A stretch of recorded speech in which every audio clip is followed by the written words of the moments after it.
I'd also like to acknowledge Civic Association Director John David Corey. John, would you mind standing, please?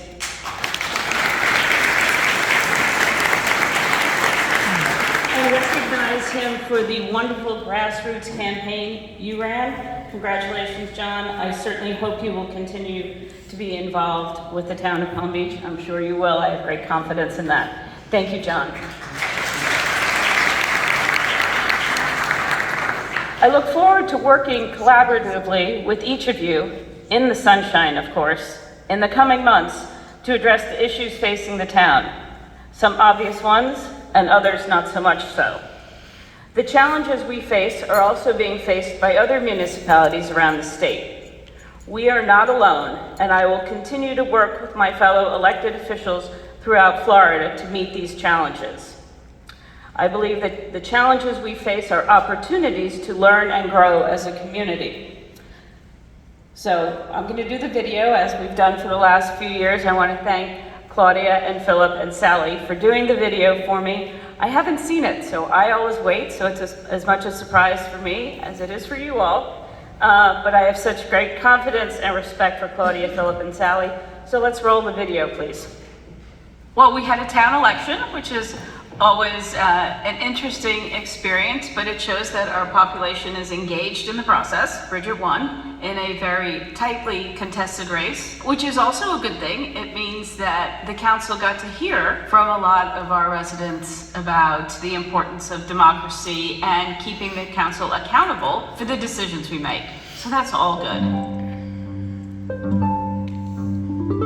The outgoing president, Maggie Seidman. Maggie's done an amazing job in her years of service in, managing the council's expectations and the residents' expectations. She's always very fair, and people who like to criticize the council in general don't realize how difficult it is to manage those meetings. Her background as head of nursing and management really gave her the experience to do that. I'm truly sad to be losing Maggie. She's become a really wonderful friend of mine. She's done a great job. We'll miss her, but I'm looking forward to serving with the new council and see where we go. I think it will be a very pragmatic council, using common sense approaches to solve some of our significant issues here.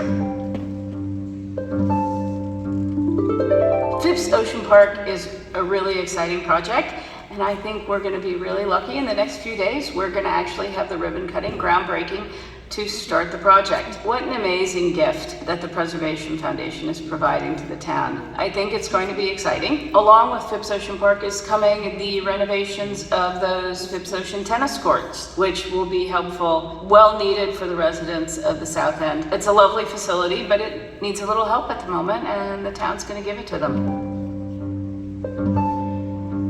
I think everybody will see some remarkable progress. The roof is on. That will allow them to sort of pick up the pace. I was assured that they would be finished and the firefighters would be in January of 2025. I have to say that's actually faster than I thought it would be.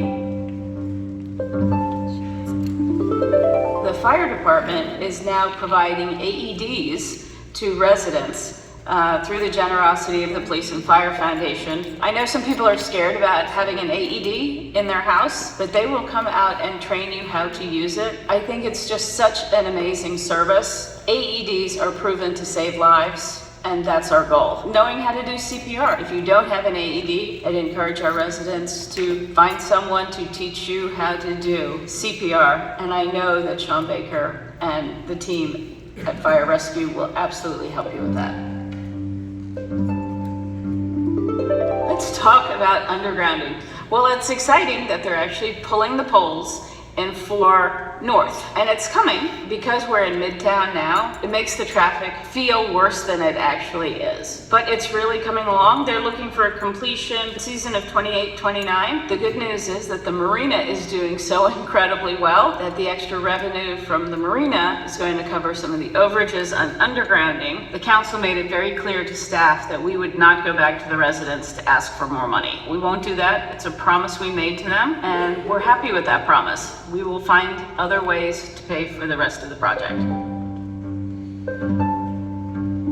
Right now they're seeing undergrounding. but they don't realize all of the other resiliency work that the town is doing. There are several pump stations that are being rebuilt, which sounds innocuous in the long run, except when you realize that the pump stations are sanitary pump stations and they move the sewage out of town. So it's really necessary to make sure that they are up to date and ready to go. And then you have to build them higher because we're also dealing with sea level rise and resilience. So I do have to give a shout out to Kirk, the town manager, and the team he's assembled. He is always straightforward and honest about the problems and is always looking for a wonderful solution. They work incredibly hard to keep our residents safe and happy and meet their expectations. Now, we have a new traffic study which needed to be tweaked. Didn't provide us the information we needed. So we've sent it back to the Cordino Group for more information and more current information, shall we say. The traffic issue is sort of a multi-pronged problem. There's no way that I think anyone would have anticipated the growth in our population, not only on the island, but certainly in West Palm Beach and the surrounding communities. And we are the closest beach. It's not just construction traffic. It's not just more people. It's not just the bridges. It's an amalgamation of all of those things coming together in a perfect storm. The AI technology will help with the traffic signalization, the keeping the bridges down during that rush hour will also help